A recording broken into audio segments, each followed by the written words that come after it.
Jā, nu re, mēs esam laivā. Tikko mazlietiņās kavējamies, bet tas nekas, gaidīsim, ka kāds pievienosies. Mums šodien visi suņi, kaķi, bērni, kurjeri un viss, kas vienmēr būs laivā. Jā, visi būs. Visi sakrīt vienā laikā. Šodienas laivs ir par tēmu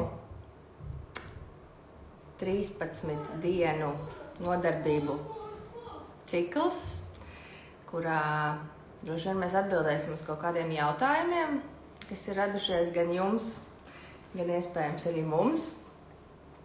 Un jā, parunāsim. Mums ir Ants atnācis, ka mēs parunāsim arī par, ne gluži par šaubām, bet par izlēmību, vai kā to teikt? Nu jā, par izvēli. Par izvēli, jā. Par izvēli. Nevar saprast. Mēs pagaidām ar sevi runājam, bet tas normāli, jo daudz skatīsies atkārtojumā, tā kā nav satraukuma. Jā. Bet tā, kad viņi skatīsies, tad tā informācija varbūt nebūs aktuāla, tāpēc jārunā par to, kas būs aktuāls. Nu tā, es ceru, ka mēs sagaidīsim kādu, ka kāds pievienosies. Savādāk stulbi runāt pašam ar sevi. Bet tas nekas, mēs arī mākam runāt paši ar sevi. Jā, nu tā, mums ir šodienas tēma ir vispār 13 dienu kurs, kas sāksies rītdien. Un rītdien, reku jau Līna ir pievienojusies. Jā, droši vienojās tie klāt, kas ir, un daudziem jau šajā laikā droši vien ir kaut kādas darba lietas, un daudz skatīsies arī atkārtojumā. Šodien mēs vairāk gribam aprunāties par to, par kursu, kas sāksies rītdien. Ne gluži kursu, es viņu vairs nesaucu par kursu, bet par 13 dienu nodarbību ciklu, kurā mēs 13 dienas dosimies tādā pieredzē, katrs pats par sevi, saistībā ar mūsu elpu, sadraudzēsimies ar mūsu elpu, plus būs paralēli diezgan plašs un tāds ļoti bagāts teorētiskais materiāls, saistībā ar nervu sistēmu un kā vispār elpa, kā elpa ir saistīta ar mūsu nervu sistēmu, kas mūsos notiek, kāpēc tas viss notiek, un kā tad no šīs izdzīvotāja pozīcijas, kad mums ir sajūta, ka varbūt dzīvē nenotiek kaut kas tas, ko mēs patiešām gribam, tā kā nonākt šajā dzīvotāja pozīcijā, kad mēs esam intereses pilni, kad mēs esam radoši, kad mēs esam atvērti pasaulē un tādi klātesoši katrā mirklī, lai arī kas ar mums patiesībā notiek. Jā, tas ir tas, par ko mēs šodien gribam aprunāties. Ir daži jautājumi mums, kas mums ir iesūtīti, bet uz tiem atbildēsim. Un ja paralēli kādam rodās jautājumi, jūs arī droši varat tā kā jautāt patās uzreiz komentāros par pašu kursu vai par kaut ko citu, jo tad tā ir vismaz iespēja mums dzīvajā tā kā mazliet aprunāties, sakomunicēt ar mūsu sekotājiem un tā. Nu jā, un viena no tēmām, kas īstenībā mums vakar ar Ansi uzpeldē, ko mēs runājām, bija par šo izvēli, par izvēles izdarīšanu. Aiga gatavoja kursam materiālu, ne kursam nodarbībām materiālu. Viņi bija izgājis cauri atkārtoti šitām te stresiem arhetipiem. Un viņi izdomāja izlasīt man vienu to, kas tas ir tas. Stresa reakcija, jā, ir 4 stresa reakcijas. Ir 4 stresa reakcijas, bet tā viena, ko tu lasīji, kā viņi sauc? Jā, tas ir tas, kad freeze response, tas ir tas... Jā, tas Latvijas gribēja. Jā, sasalums, jeb sastingšana, jā, sastingšanas reakcija. Jā, un ko tu izlasīji tur? Es nezinu, es sāku kaut kā runāt ar Ansi par to, kad es tā kā, nezinu, pēdējā laikā, nevis pēdējā laikā, bet es redzu, ka mums ir dzīvē kaut kādas tēmas, un, protams, ka visvieglāk ir pastīties uz citiem, un, tā kā Ansis ir mans vīrs, tad es uz viņu redzu labāk nekā uz sevi, kā tas ir vienmēr, Kad Sansim saka, varbūt tev ir riktīgi aktīva šī stresa reakcija daudzās situācijās, kurās es to redzu, kad tu sastingsti.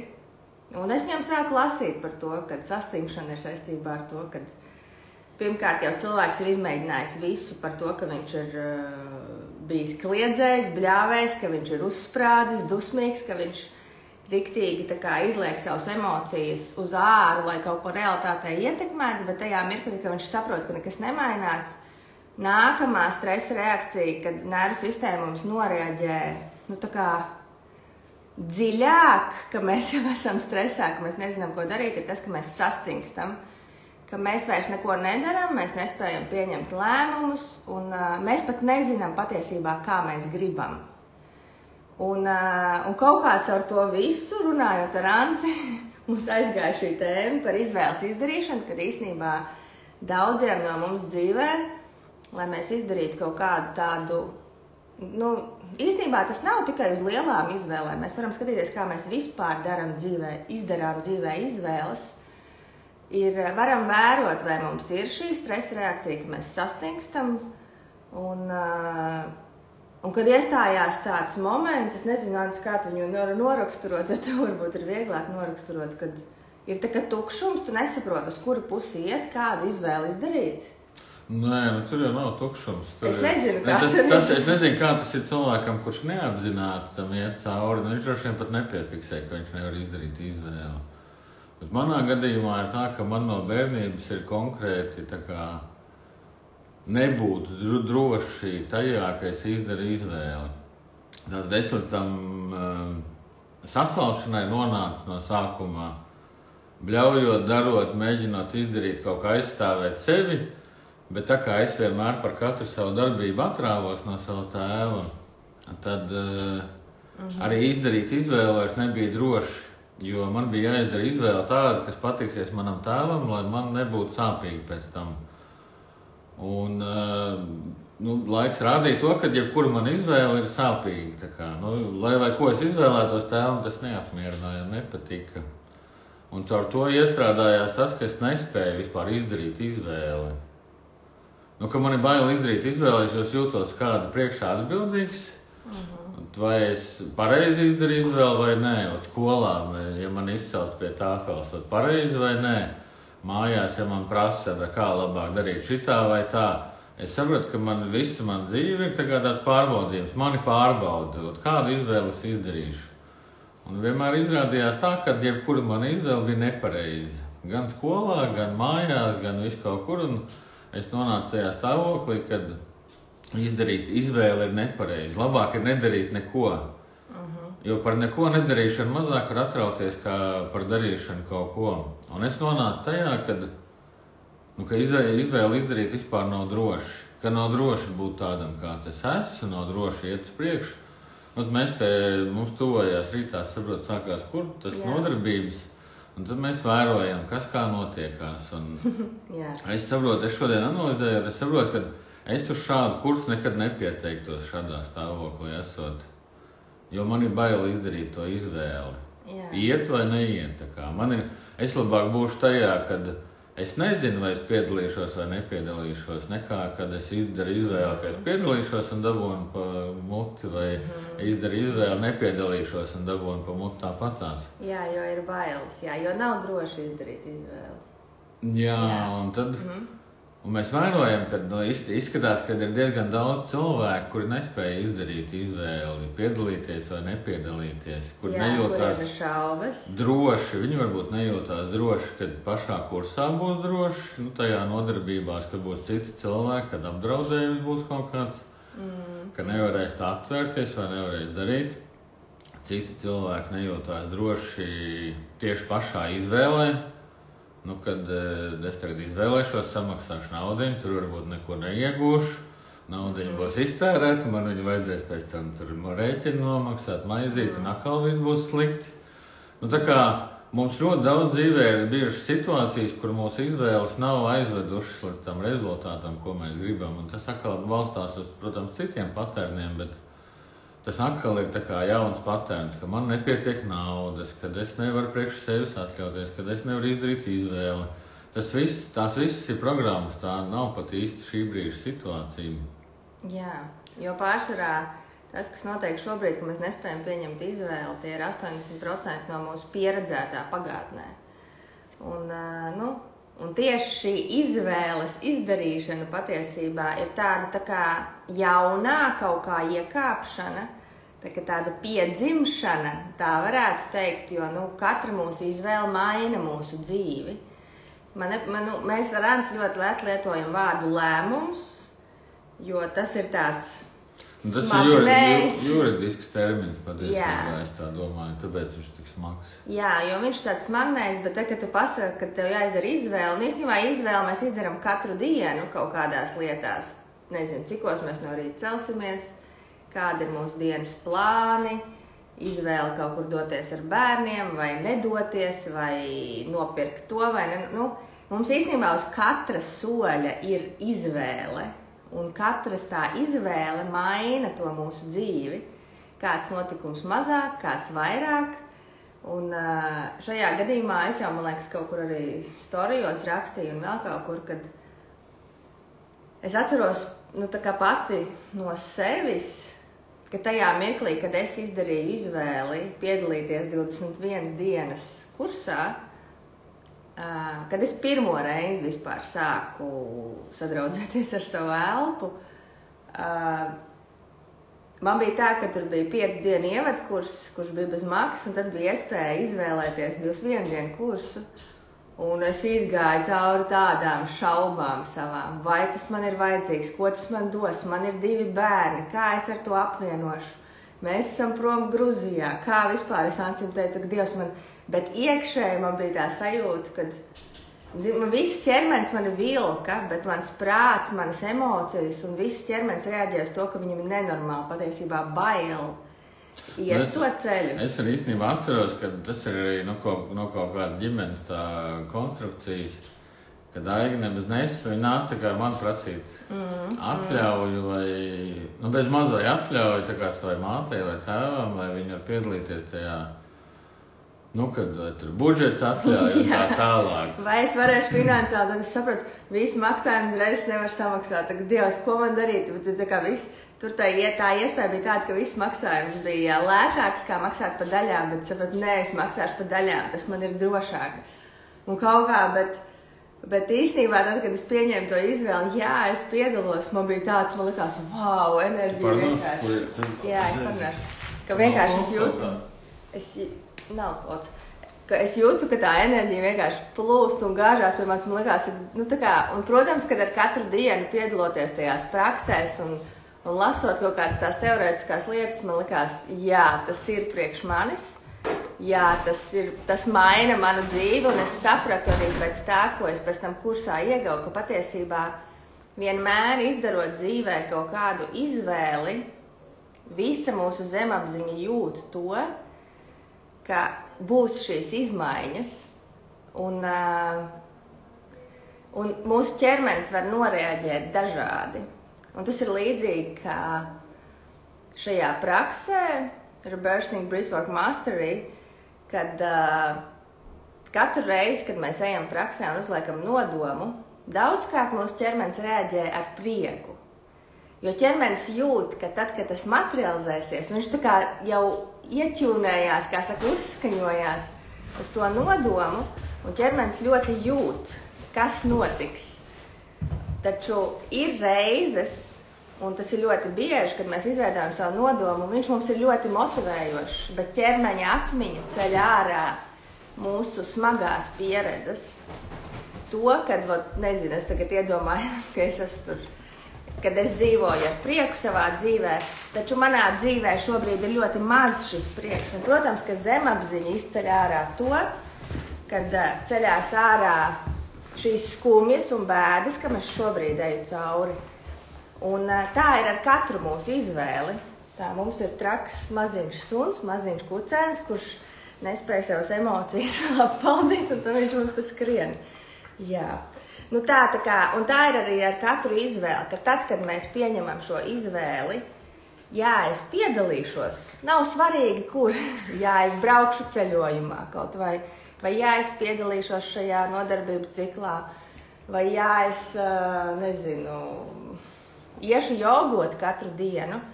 Mūsu ķermenis vienmēr met ārā pieredzi, ko viņš ir pieredzējis, tad, kad mēs esam izdarījuši līdzīgas izvēles. Un ja tās izvēles ir vedušas pie kaut kā negatīva, tad mūsu ķermenis vienmēr būs, nezinu, varbūt iekritīs šajā sastinguma reakcijā. Varbūt, tur varēs izskanējis frāze, kāda jēga tev jogot, tu pēc 2 nedēļām tāpat to visu pametīs. Jā, vai es jau šitajā kursā jau kā vienmēr, es neko nedarīšu. Nu, tā kā nespēšu pieķerties tāpatās, bet es jau šodien vienā storijā rakstīju, ka īstenībā man ir ļoti, ļoti pozitīva pieredze ar cilvēkiem, ar jaunajām māmiņām pat, un ar cilvēkiem, kuri nav vairs, kuriem bērni jau ir pieauguši, bet kuriem ir 3 bērni ģimenē, un kuri ved viņus uz skolu un loģistiku, un viss tā diena ir tik pielāgota, ka nu nav tur vietas tai priekš tās sievietes, lai viņi vispār spētu piedalīties vakarā kursā. Bet viņa bija katrā nodarbībā. Viņa 3. dienā teica, es atceros, Aiga, es pilnīgi brīnos par sevi, kad es esmu, kad es varu būt šajā vietā, kad viņa saka, man gribās un es izbrīvēju šo laiku. Tātad kaut kas tajā nervu sistēmā cilvēkam nostrādā, ka viņš jūt, ka viņam to vajag, šī drošā telpa, šī iespēja aprunāties, izrunāties, un tas ir tas, kas viņu pilnīgi velk. Nu, tā kā to ķermeni velk, jo tā ir tā vide, kurā viņš spēj būt tāds, kāds viņš ir. Tas ir interesanti, ka nervu sistēma spēj, viņa tā kā apzināti iet uz šo procesu, viņa spēj sakārtot un atbrīvot laiku. Cilvēki, kuriem vispār nav laiks, viņiem nodarbību laikā atrodas pat 2-3 stundas. Kaut gan tā, ka viņš pirms nodarbībām vai kursa rēķināja, ka viņam nesanāk, viņš tikai ierakstā kaut kad panākt. Skatīsies, bet beigās piedalās klātienē visas reizes, un ar katru reizi tas laiks aizvien vairāk un vairāk, jo atbrīvojās vieta. Jā, telpa. Sanāk, ka sadraudzējoties ar elpu, ja šobrīd mēs to neesam nekad darījuši, mēs esam tajā, mūsu energolauks ir tik pilns, cik viņš ir, ar visām mūsu emocijām, domām, un iedomājies, mūsu nervu sistēma uzkrāja mūsu dzīvē visu, ko mēs esam piedzīvojuši. Un, protams, ka tur ir stress, tur ir šaubas, tur ir visas emocijas, tur ir visas mūsu neizdomātās domas, tur ir visa mūsu ķermeņa atmiņa, ko šīs domas savukārt rada mūsu ķermenī un emocijas. Un tad, kad mēs sākam šīs 15 minūtes dienā elpot, mēs katru reizi sākumā vispār integrējam, atbrīvojam no sevis šo milzīgo uzkrājumu, kas šajā nervu sistēmā ir uzkrājies. Un, protams, kad mūsu energolaukā, mūsu dzīvē sāk atbrīvoties vieta. Mēs esam jaunām domām. Runājuši citos laivos un kaut kādās video kaut kur par to, ka dators un telefons viņš ir uztaisīts pēc cilvēka līdzības. Mūsu šūnas ir kā cietais disks. Tad cilvēkam, kurš apzināti neintegrē to, kas viņam ir zemapziņā, viņam tās šūnas ir tā kā datora piebāzts cietais disks, viņam jau vēl ir 2 ārējie cietie diski pilni. Un vēl viss iClouds ir pilns. Un nav tur, kur vairs iebāzt. Nevienu failu nevar novilkt vairs no interneta, jo nav kur viņu ielādēt. Un šī praksa ir tā, kas tā kā, viņi sakārto to visu, kas tur tajā bagāžā ir sabāsts, un ar to atbrīvojās vieta. Atbrīvojoties vietai, tas tā kā man bērnībā bija tāds spēlīt, tāds kvadrātiņš, tāds balts, kur bija ankurs laikam uzzīmēts, un viņi varēja sajaukt tur visādi, un viens lauciņš bija brīvs, un vajadzēja viņu bīdīt tik ilgi, kamēr to ankuru var sabīdīt. Un tad, kad jau tur parādās tas viens lauciņš brīvs, tas ir pēc kaut kādas, pēc 13 dienu nodarbībām varētu būt, kad tur tās parādās, tad tā nervu sistēma sāk to informāciju bīdīt, pārbīdīt, un caur to atbrīvojās aizvien vairāk vieta. Caur to, ka atbrīvojās vieta, mums parādās brīva enerģija. Brīva vieta, brīvs laiks, jaunas domas, ir kur beidzot ienākt tam augstākiem es. Tā mēs esam tāda pārkrāmēta noliktava, kurā attaisot durvis, tu saproti, ka tu pat soli tur nevar ieiet, jo tur viss ir pilns. Kā pret mani vecāki izturējās, kā skolā, ko drīkst, ko nedrīkst, kontrole. Nu, tas viss aizņem milzīgi daudz vietu. Visi tās programmas uzturēt pie dzīvības, kuras mēs gribam. Un, lai ir, ka nav droši tā, nav droši šitā, nesatikties, iet uz darbu. Nu, tā kā visu to, ko mēs cenšamies uzturēt, to drošo telpu ap sevi, tam ir vajadzīga milzīga kontrola, milzīgs enerģijas resurss. Un tad, kad sāk iet šo procesu, tad integrējās tā liekā, principā vairs nenoderīgā informācija, viņa tā kā tiek izkonspektēta līdz galam, un tas lielais materiāls tiek palaists prom, un tas konspektiņš tikai paliek tā esencīte, tas briljantiņš, kas tur pa vidu. Jā, līdz ar to sanāk, ka mēs vairs nedomājām par to, par ko mēs domājām. Mēs vairs nesatraucamies par to, par ko mēs satraucāmies. Jo tas vienkārši jau ir prakses laikā izdzīvots un atlaists, un tas vairs nekarājās gaisā te mums kaut kur, kā visu laiku kaut kāds, kaut kas, kas atņem mums enerģiju. Tas nepatērē vairs mūsu enerģiju, un mūsu enerģija var plūst pilnīgi citur. Jā, kā piemēram domāju, bet tā nevar uzreiz iedomāties. Īstenībā, ja mēs esam dzīvojuši ar vecākiem, kuri šajā pasaulē ir jutušies ļoti nedroši, viņi mūs ir turējuši tādā tā kā siltumnīcas režīmā. Un, ja mēs jūtamies nenormāli nedroši šajā pasaulē, mēs vaktējam savus bērnus. Es iedomājos māti, kurai ir 3 bērni, un ka viņi cenšas visus novaktēt, lai neuzkāpj uz krēsla, lai neuzkāpj uz galda, lai neiekarās plauktā, lai nešūkojās durvīs, lai nekāpj uz jumtu. Un iedomājieties, cik ir māte patērē resursu, lai nokontrolētu savus 3 bērnus, ka viņiem nekas nenotiks. Un viņi tāpat aiziet uz 5 minūtēm uz toaletu, un visiem 3 notiek tieši tā, kad viņi ir toaletē. Tad nav neiespējami izbēgt no tā. Tā kā mēs sargājam sevi no kaut kā, bet beigās tas tāpat notiekās, jo tas jau ir ierakstīts tā kā nervu sistēmā. Un tas aizņem milzīgi resursi. Es nezinu īstenībā citu veidu, kā var no šitā visu atbrīvoties, kā ejot praksē. Kā izmantojot savu elpu. Jā, jo elpa tas ir, es vienmēr tā domāju, kā tas ir, vai ne, ka mums ir iedota šī elpa. Mums viņa ir iedota, bet mēs viņai, nepievēršam uzmanību pat kā mēs elpojam. Mums tas ir tik ierasts mehānisms, mūsu autonomā nervu sistēma to visu regulē. Un mēs vienkārši elpojam tā kā elpojam, bet tā elpa, kādā mēs šobrīd elpojam, viņa ir veidojusies mūsu dzīves laikā. Tad, kad mēs piedzimām, mēs neelpojām tā, kā mēs elpojam šobrīd. Jo mūsu elpu veido mūsu pieredze. Un to mēs varam paši vērot, ka tad, kad ir satraukts mirklis, mūsu elpa pātrinās, viņa pat varbūt apstājās, viņa kļūst ļoti sekla. Un tad, kad mēs esam mierīgi, kad mēs esam atvērti pasaulē, mūsu elpa ir mierīga, dziļa. Un interesanti bija tad, kad es sāku elpot, es sapratu, ka mana elpa vispār nav dziļa ikdienā. Ka patiesībā mans ķermenis un man nervu sistēma visu laiku ir kaut kādā nemitīgā stresā. Un tad es sāku pievērst uzmanību arī ikdienā savai elpai, ka tu tā kā nevis ej kaut kādā ziņā praksē, bet sāc dienu ar to, ka tu vienkārši dziļi elpo. Un saproti, ka tas jau izmaina. Pēc 5 minūtēm tu jau esi citādāks. Tu jau spēj būt tajā, kas tev notiek, kas ar tevi notiek. Tu jau integrē kaut ko.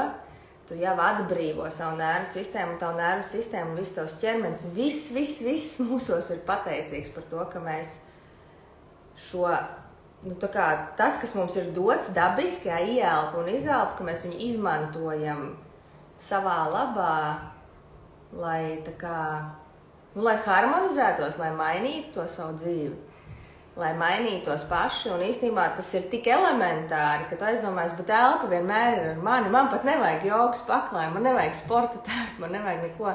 Es kaut vai esmu autoostā, notiek situācija, un mana elpa vienmēr ir ar mani. Un ja es zinu, ko ar viņu darīt kaut kādās konkrētās situācijās, un sāk to lēnām ieviest dzīvē, ka viņa pati pa sevi aiziet dziļa arī ikdienā, tā ir augstākā pilotāža un tas ir tāds. Nu jā, elpa ir tā kā stūra, mēs ar elpu varam regulēt smadzeņu darbību, nervu sistēmu, visu ķermeni. Pilnīgi visu. Aigi, kad lasīju par tieši praukošanu caur degunu, man tā kā radās ideja, ka varētu uztaisīt 21 dienu tā kā izaicinājumu. Pamēģināt 21 dienu elpot tikai caur degunu. Tā kā es esmu neizlēmīgs un man es nevaru izvēlēties nav droši, tad es šādu izvēli vēl neizdarīju, vai taisīt vai netaisīt tādu. Bet kopš tās dienas es piefiksēju, ka es apzināti vēroju sevi. Es vēroju, kā es elpoju. Un es esmu novērojis to, ka es elpoju caur degunu, var teikt tikai praksē vai tajos mirkļos, ka es sev pieķeru, ka es elpoju caur muti. Jo es elpoju visu laiku caur muti un tā ir tā simpātiskā aktivitāte un tā kā izlasot un saprotot to, ka katra ieelpa izelpa caur muti saīsina mūžu un katra ieelpa izelpa caur degunu pagarina, es saprotu, ka līdz šai praksē es visu mūžu, var teikt, 100% elpoju caur muti. Man ir tā kā fizisks attaisnojums, man ir 2 reizes lauzts deguns un viņš tur ir sašķiebies tā sieniņa iekšā, un līdz ar to gaisa īsti nelaiž cauri. Bet tas arī ir kaut kāda iemesla dēļ droši vien noticies, kāpēc tas tā ir un kāpēc es esmu visu mūžu, savus 40 gadus elpojis tikai caur muti. Un var just, ka tā elpošana caur muti tiešām ir tāda izdzīvošanas. Tas ir par izdzīvošanu. Ja man ir kaut kāda satraukta situācija, es nezinu, es nesen mežā nonācu un iebuksēju mašīnu norakos tā, kad 11 stundas bija jārok ārā. Visu laiku iet tā elpa caur muti. Tik es skatos, nezinu, kaut kādu filmu, tik līdz kaut kāda satraucoša situācija, tā elpa aiziet caur muti. Visu tā kā, tik līdz sāk pievērst uzmanību, tā elpai sāc piefiksēt, cik daudz īstenībā es elpoju. Ne veselīgi priekš sevis, un cik daudz es esmu neapzinātā stāvoklī, jo tikai esot pilnīgi apzināts, es spēju elpot caur degunu, un tas ir prakse un vēl daži mirkļi pa dienu. Pārējā laikā ir tā kā elpa caur muti, un tas nozīmē, ka es esmu laikas neapzinātā kaut kādā šķijā te aizmirst kā savas nervu sistēmu, tajā noteiktībā kaut kādā programmā es dzīvoju. Un nosacījumā automātiski notiek kaut kas,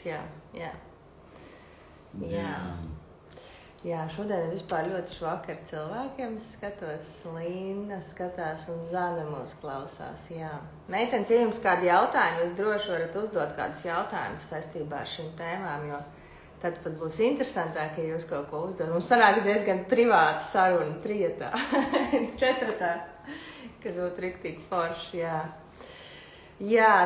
tā mums kaut kā šodien ir aizvedis pie tās izvēles, pie tās izvēles izdarīšanas, ka katram, mēs tā kā redzam vienkārši. Tie arī patiesībā ir izdzīvošanas patērni. Mēs visas izvēles izdarām caur to, kurā versijā mums būs vieglāk izdzīvot tālāk. Izdarot izvēli, piedalīties kaut kādā nezināmā 13 dienu nodarbību ciklā, nav nejausmas, ko iegūs. Nepiedaloties, paliks tā kā naudas rokām, paliks laiks, paliks viss. Un tas tā kā dod lielāku iespēju izdzīvot. Bet turoties visu laiku pie tām izvēlēm, kas dod iespēju izdzīvot, dzīvot būs grūti uzsākt. Nē, tā kā mēs visu laiku paliekam tajā savā, tur, kur mēs esam, tā kā tajā it kā savā komforta zonā. Bet, Zana prasa, sveiki, vai elpošanas sesijas var palīdzēt atvesaļoties, ja ir vīrusu temperatūra un tam līdzīgi. Tas, ko es gatavojot kursus materiālus, man ir tā, ka, ir ļoti interesanti, man ir ļoti daudz informācijas par šo visu, bet es viņu tā kā... Es par šito vakardien tieši domāju par to, ka mums ir ļoti daudz informācija, bet ka mēs tā kā runājot ar cilvēkiem, mēs saprotam, ka cilvēki nav gatavi tā kā otram solītim, ka viņiem jau tas pirmais solīts triggerē un jau jumta nost. Ka mēs ļoti tādā ierobežotā apjomā to informāciju varam dot tālāk, jo mēs neredzam, ka cilvēki ir gatavi. Atliek man ar kādam izstāstīt kaut ko parunāt, es redzu, kā tur Nodzirksteļo kaut kas smadzenēs un klikt un atslēdzās un nav vairāk. Bet Zana, es zinu, diezgan ilgi mums seko, viņi droši vien klausās, un Zana ir vienīgais, man liekas, viens no cilvēkiem, ko es vienmēr redzu mūsu laiviņos, viņi klausās mūs vienmēr, un, tā kā atbilde ir jā, un kāpēc es uzsāku par to, ka es gatavoju materiālu, jo es kursā gatavoju materiālu par to vispār, kā mūsu elpa un nervu sistēma sasaistās ar visu, kas mēs esam. Ar mūsu emocijām, ar mūsu domām, ar mūsu fizisko ķermeni, ar mūsu seksualitāti. Un vēl tur bija divas lietas. Garīga attīstība un vēl kaut kas bija. Principā visas šīs lietas mēs spējam ietekmēt caur mūsu elpu. Protams, ka tas ir dziļāks process, tas arī ir tas, ko mēs īstenībā kursā iesim cauri, ka tur saistīts ir mūsu vagus nervs, klejotāja nervs un kā tas viss. Tas ir tāds teorētiskais materiāls, bet jā, atbilde ir jā. Un es varu pateikt, ka viena no lietām, kāpēc es pievērsos, nevis pievērsos šim, viens bija bērni aspekts, kad es netiku ar bērniem un savām emocijām galā. Otrs bija mana veselība, jo, es diezgan 4 gadus vairāk, necīnījos. Es varētu teikt, ka tos 4 gadus es cīnījos ļoti aktīvi ar laimes slimību. Un tad es varu pateikt, ka es sāku elpot un pārgāju vispār sāpes. Un, protams, tad viņas ik uz mirkli atkal atnāca atpakaļ, un tad viņas atkal pazuda, un es tik ļoti sapratu, ka tas ir saistīts ar manu nervu sistēmu, ar to, cik es ļoti esmu dzīvojusi spriedzē, kopš piedzima 2. bērniņš. Un tagad man Ants viendien prasīja, vai man kaut kas sāp vai nesāp. Es teicu, ka es īsti nejūtu, pa laikam varbūt sajūtu kaut ko, bet man vispār nav tas. Aigu pirms 2 gadiem nebija tāda diena, ka viņi no rīta un vakar nečīkstēja, ka sāp viss locītās, ka sāp muguras. Tie, kam ir laimes, tie zina, kā tas ir. Jā, taču par veselību runājot, man arī ir daudz tēmas, kas ļoti risinās, bet viņas daudz veselības tēmas nevar tā kā mērķtiecīgi tā. Kad es tagad eju ar nodomu, ka es esmu vesels un risinās, tur tā kā paķer līdz vēl visādas citas tēmas. Tas nav tā, ka nevar apsolīt, ka 13 dienās tas tiks atrisināts, jo iespējams aiz tā viss tā vēl kaut kas. Es varu izstāstīt piemēru par sevi, bet pa lielam tās visas slimības ir programmas. Un tas ir tas, kas glabājās. Tā ir tā mūsu šūna atmiņa, jeb tā ķermeņa atmiņa. Un tad, kad mums ir sev ļoti daudz kaut kādā dzīves tēmā vai kā sakrājies kaut kāds stress vai apspiestas emocijas vai kas, protams, ka tas ietekmē patiešo mūsu fizisko ķermeni. Jā, viens ir pati slimība ir programma, bet tas, ka mēs slimojam, tā ir programma. Es kā piemēru iedošu no savas dzīves. Es nezinu, man jāpasaka, laikam, kad mans tēvs bija diezgan tāds, viņš bija uzprogrammēts no bērnības, jo viņu audzināja ļoti drastiski. Es tā to saprotu tagad. Viņš bija diezgan tāds tirāns un despots. Un man vienīgais mirklis, ka man ļāva bērnībā 6-7 gadu vecumā nestrādāt, bija tad, kad es biju skolā, vai es pildīju mājasdarbus, vai tad, kad es gulēju un biju slims. Visā pārējā brīvajā laikā man bija jāstrādā. Mēs dzīvojam laukos, un tā bija izdomājis. Un tad, kad es pirms pāris mēnešiem gāju ar nodomu, ka es kļūšu vesels un tā, man ilgi tā tēma nerisinājās, es noliku malā, tad bija kaut kāds tur kurs paralēli gāja. Un tad viena meitene Raiga ļoti intensīvi, tā kā individuāli darbu, viņa jutās ļoti slikti, viņa katru vakaru tā kā sazinājās Raigu.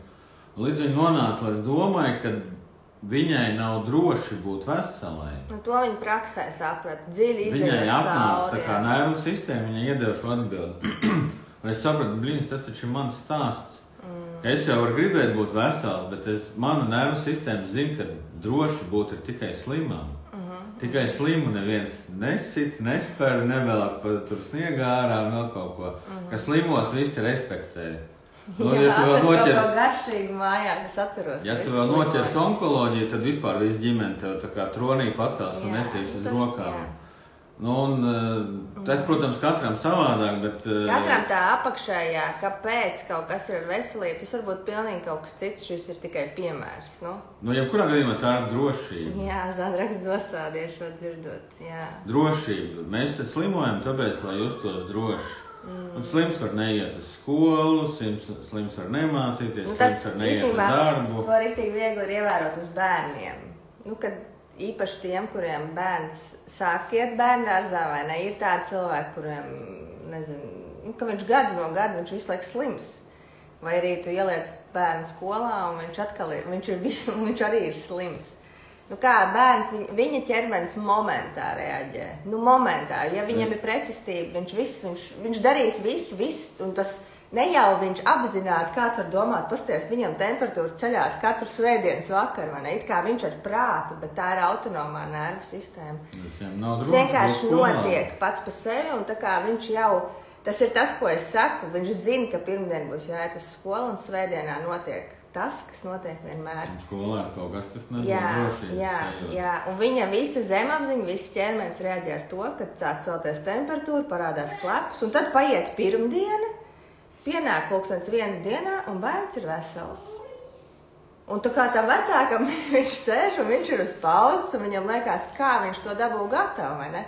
Un tie, kas dzīvo apzināti, domāju, tie saprot, ka tā ir somatiskā nervu sistēma, kas vienkārši reaģē, un tas notiek autonomi pats par sevi. Un tāpat ir mums ar vīrusiem, vienkārši ar vīrusiem un ķermeniskām problēmām, fiziskā. Patiesībā jau mēs vienkārši neredzam, mēs nesavelkam kaut kādus notikumus, bet ķermenis uz kaut ko noreaģē. Jā, notiek kaut kāds triggers, un ķermenis saprot, viss tagad ir jāslimo, jo tālāk nebūs droši. Drošāk ir tā kā... Jā, vai piemēram jābrauc ciemos pie mammas, vai kaut kur uz laukiem, vai pie vīra mātes, vai kur.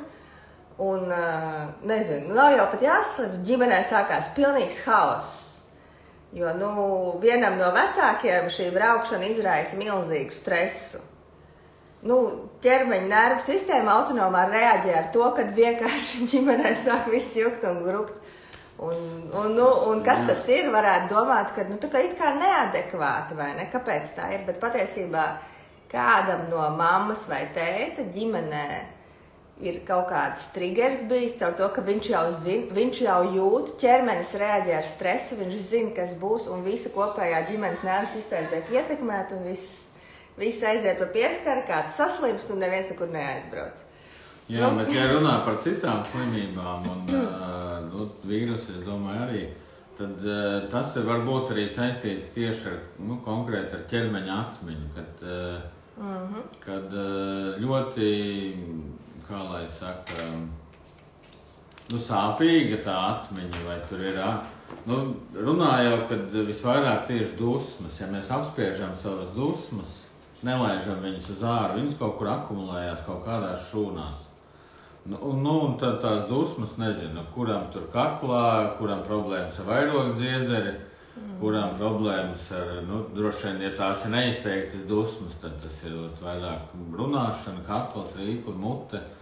Un tur, ja tās dusmas viņas ilgstoši ir, viņas lēnām gadu desmitiem pārvēršās par onkoloģiju. Vai kaut kāda nopietna slimība. Jā, vai kaut ko ļoti, kas ir neārstējams, jo kamēr tur ir milzīgs apjoms dusmas, kuras nav izlaistas uz āru, jo nav droši izpaust dusmas šajā pasaulē.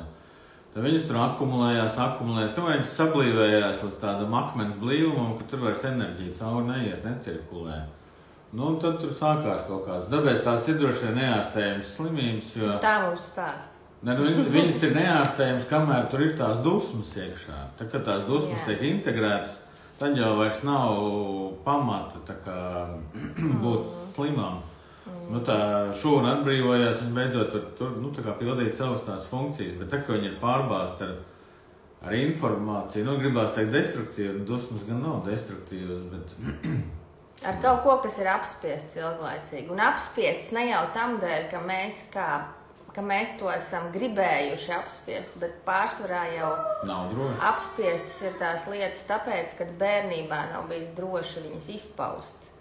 Un tā kā bērnībā mums ir tik ļoti svarīgi piederēt un būt mīlošiem bērniem saviem vecākiem, tas ir mūsu pamats vienkārši. Jo mēs zinām, ka mēs nevaram izdzīvot, ja mums nav blakus māma un tētis. Tad mēs kā bērni daram visu, lai būtu labi priekš māmas un tēti, lai mūs mīlētu, lai mūs pieņemtu. Un tā tad, ja mamma dusmīga ir tad, kad es dusmojos, tad līdz ar to es vienā mirklī saprotu, ka es centīšos nedusmoties, lai tik mamma mani mīl. Nu, es vakardien sapratu, ka tas, ko daru es, caur to izvēli, nespēju izvēlēties. Es uz katrā cilvēkā, ko es dzīvē satieku, es meklēju to viņa šablonu. Kā manai mammai un manam tēvam bija šablons par mani, kādam man ir jābūt. Tur jāpabeidz 2 augstākās, jurisprudents, tur vēl kaut kas. Man ir jāsteigā pa diedziņu, man ir jāmāk tur, es nezinu, pareizi degunu noslaucīt ar pareizo karotīti ēst aristokrātam un vēl kaut kam, kam man publikā iziet, es viņus neapkaunoju un tā, lai viņi ar mani var lepoties un tā. Un ir kaut kāds tas šablons, viņi ir izveidojuši kaut kādu tādu kontūru, un tad es skatos, vai es viņā ierakstos, vai es viņā neierakstos, un griežu nost visu lieko, lai es tikai iebīdītos, lai es būtu labs saviem vecākiem. Un tā kā bērnam vecāki ir kā Dievs, tad viņš cenšas izdarīt visu, lai tikai tajā šablonā, tajos kritērijos ierakstītos. Ja mani vecāki nespēja izturēt, ka es raudu, es no bērnības neraudu, vispār nemāku raudāt. Jo tagad es redzu, ka man tēvam viņam vienkārši jumtu rāva, jo viņam bērnībā neļāva raudāt. Un visu, ja es raudu tā, tad es neiedaros vecāku tajā ideālajā šablonā. Un es to griežu nost, ja es dusmojos, es skatos, ar viņiem nepatīk. Ja es nāku tād priecīgs mājās, viņiem arī īsti nepatīk. Un tā es lēnām no sava autentiskuma aizsmērēju, aizkrāsoju ciet, nogriežu to visu lieko, lai es paliktu tikai tā konstrukcija, ko pieprasa man vecāki. Bet kaut kādā brīdī es saprotu, ka es nespēju, man jau vairs nav ko nogriezt. Es nespēju tajā iekļauties un tur atkal aiziet kaut kādas citas programmas. Jā, un protams, mums kādam var likties, ka mums tā bija, ka vecāki tā darīja. Bet tagad jau vecāki nav blakus. Tas nekas, mūsu nervu sistēma ir ierakstījis visu, īpaši līdz 7 gadu vecumam. Un, principā, mēs esam uzprogrammēti jau tā, ka šobrīd mūsu vecāki pat vairs var nebūt dzīvi. Viņi var nebūt mums blakus, viņi mūs nepieskata vairs. Viņi dzīvo savu dzīvi, mēs savējo. Bet mēs savās reakcijās reaģējam tieši tā, kā mums bērnībā situācijas radīja to, lai mēs reaģētu. Tāpēc saka, ja mūsu bērnībā nenovērtēja, tad arī šobrīd, 40 gadu vecumā, mēs jūtamies, ka mūs nenovērtē. Un tas ir atkarīgs tikai no tā, kā izturējās vecāki pret mums. Nav svarīgi vecāki, varbūt skolā kādi skolotāji. Tas var būt vienkārši autoritīva persona. Tas ir ļoti individuāli, bet daudziem nospēlē lomu tieši vecāki, kas ir mums, klāt visu laiku. Līna prasa, kā rast drošības sajūtu, lai neslimotu, un otrs jautājums bija, kā izlaist šīs dusmas, lai nebūtu jāslimo šādām slimībām. Kā rast drošības sajūtu, lai neslimotu? Tas ir ļoti labs jautājums. Ejot ar nodomu, pārrakstot to programmu, protams. Ja ir programma, ka drošāk būt ir slimam, tad ir jāapzinās, ka jāsaprot, kā gribās, jāuzliek nodoms. Droši vien, ka gribās būt, kad man ir droši būt veselam, un tad jāiet praksē ar tādu nodomu. Vai vienkārši jāuzliek kā nodoms, tas jau viņš sāks pa bišķiņiem strādāt, un tā dzīve vedīs uz risinājumu. Jā. Un, ja par otru, kā šīs dusmas izlaist, es varu izstāstīt pēc savas pieredzes, ko es šajā praksē, jau pusotrs gads, varbūt vairāk, es katru dienu praktizēju. Pirms gada es sapratu, ka es pirmo pusgadu praktizēju, vispār nepraktizēju, kad es neesmu bijis procesā. Nē, bet tu esi bijis procesā. Kaut kas jau ir noticies, tā pusgadu, bet es saprotu, ka, lai pavisam atbrīvotos no šīm lietām, kad man vairs nav slimība, kad man vairs nav uzkrāta dusmu, tad šī es nezinu, praksi, tas ir jāievieš kā dzīvesveids, tas nav vienas dienas darbs, tas nav mēneša, tas iespējams pat nav gada laikā atrisināms. Es negribu nevienu sabiedrēt. Ir lietas, kas ļoti ātri risinās. Katram ir savādāk, ir kas ir gatavs, viņš atrisina uzreiz. Ir, kas nav gatavs, vai ka tā tēma ir diezgan smaga, un ir izcinās pa bišķiņām. Man, teiksim, jau 3 gadus pleci abi sāp, tur sarautas dzīslas vai nervi vai kaut kas. Es, kad sāku iet ar nodomu, ka man ir vesela pleca, es tur vizualizēju, ka es ar pa alpīnistu cienu uzlīst, jo man tā es kaut kādas lietas varu darīt ar to roku, bet vilkt sevi es nevaru, jo man kaut kas tur. Un es redzu, es tā kā jau pāris mēnešus ar šo nodomu eju, ne katru dienu, bet tā tēma man risinās, un es redzu, kas aiz tā viss stāv, ka man plecs sāp, tāpēc, ka uz maniem pleciem ir salikts pienākumi. Tas skar visu dzīvi. Pienākums, tēvs ir salicis pienākums, māte, brāļi, sociums. Un es viņus esmu pieņēmis, ka tie ir mani pienākumi. Man īstenībā nav pienākumu šeit uz zemes nekāda. Es nevienam neko neesmu parādā. Bet es esmu pieņēmis, ka tas, ko viņi grib, tas ir tā kā likums vai komanda priekš manis, ka man tas ir jāizpild, jo es arī gribu iederēties kaut kādā tur sociumā. Un tur sāk celties viss kaut kas aiz tā pleca, ka tur ir tās pienākumi, kad es sāku elpojot ar to, es saprotu, ka es īstenībā visu dzīvē daru, tāpēc, ka vajag darīt, jā. Nevis vajag darīt, bet tāpēc, ka vajag. Vajag mājās siltumu, es meklēju malku. Vajag, visu laiku ir vajag, nav tā, ka es gribu, ir tikai vajag. Un starp citu, visi mūsu vajag, mūsu nervu sistēma visu laiku tur stresā. Jā, jo tas nav tā, ka es gribu, lai mājās ir silti, es gribu sagādāt malku. Man ir programma vajag, un viņa rada milzīgu stresu, milzīgu spriedzi, un tas arī ir tajā plecā zem tām sāpēm. Un tur var iet, un tas tā kā daudzdimensionāls. Līdz tu nonāksi pie savam cēlonim, un tas notiks tad, kad tu būsi gatavs. Jā, un es vienkārši negribēju uzburt ilūziju, ka tas ir tā. Gan jau, ka vienā no 100, vienā no 1000 gadījumiem cilvēks ieiet vienreiz praksē, un viņam tas integrējās un notiek. Jo tur nav apakšā nekas tāds, no kā es cenšos aizmukt visu dzīvi. Un nav jau arī tās lietas, kas tur ir, viņas nemaz tik viegli nav pieņemt, jo tas ir tas, ko es centies noslēpt. Tas ir tas, kas ir mūsu zemapziņā, jā. Tas ir tas, kur es neesmu gribējis būt. Es neesmu gribējis atzīt, ka man ir, tā kā rīkojos kā citi, man liekas, ka es esmu baigi tāds, patstāvīgs, pats izvēlos. Bet izrādās, ka es neko, nevienu darbību savā dzīvē nedaru, tāpēc, ka es gribu. Ir tāpēc, ka kaut kādi apstākļi rada manī to sajūtu, ka man vajag to. Nevis es gribu, bet man vajag. Man nav izvēles, pat tā, man nav varianti. Tas pēdējais, kas man nedēļa tagad skan dzīves galvā, ka man nav izvēles, man nav varianti. Man ir jādara tas, ko es negribu. Protams, ka mans rokas ir saistīts ar darbību, ar radīšanu, un ja es neradu un nedaru to, ko es gribu, tad priekš kam man rokas? Es neesmu nācis te kalpot citiem. Jā, tad rokas sāk sāpēt, jā. Tas tā kā, un runājot par visām šīm lietām, gribas atgādināt arī ļoti to, ka katra mūsu, patiesībā katrai dzīves situācijai, to jau daudz saka, katrai slimībai, katrai ķermeņa kaitei un tā tālāk, mums ir jābūt pateicīgiem, jo tā ir kā mūsu dāvana, vai ne? Un tajā mirklī, ka tev tas ir, es atceros, ka man bija slikti ļoti ar locītavām. Man liekas, ko jūs visi man tas stāstat, tā kā kāda dāvana, vai ne? Es te mocos jau cik gadus, neviens man nevar neko palīdzēt, kur tu tur gribi un maksā naudu un dzer zāles vai nedzer zāles vai tur meditē un vēl nesko. Un visi man gudri pasaka, viss ir aiga tevī. Un tu liekas, ka Dievs, tev vēl dziļāk depresijā tevi iedzet. Tad tagad es tā kā saprotu to pavisam citādāk, bet tikai caur šo praksi, kas man ir atvēries, kad mums tik ļoti fokus visās šajās lietās ir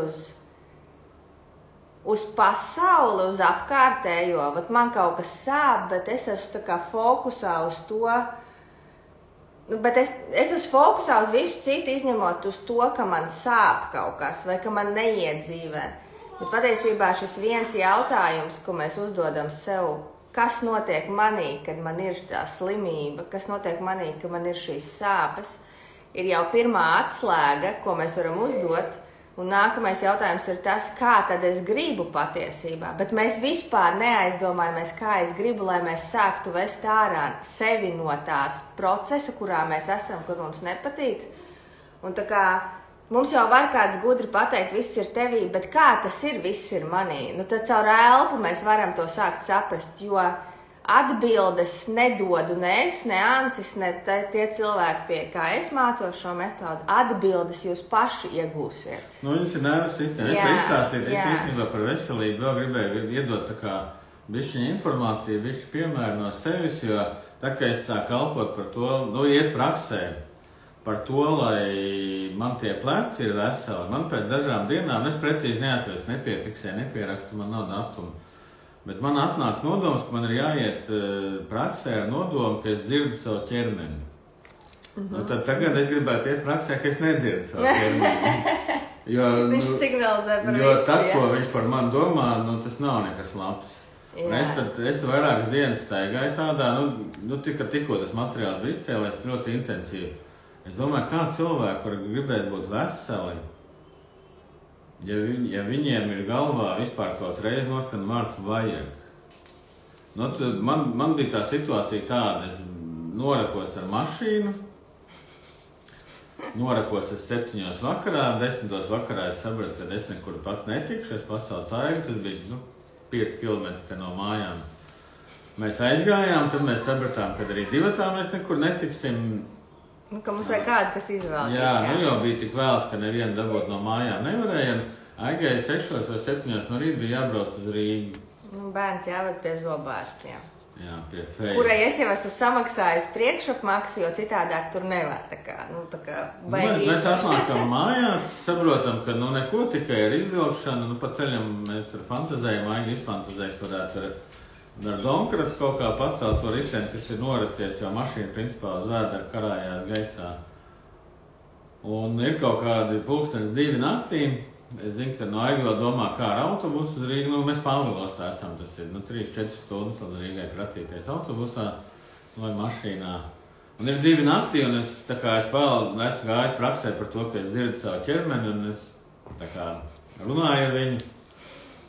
Es saku, vajadzētu aiziet to mašīnu dabūt. Un viņš saka, nē.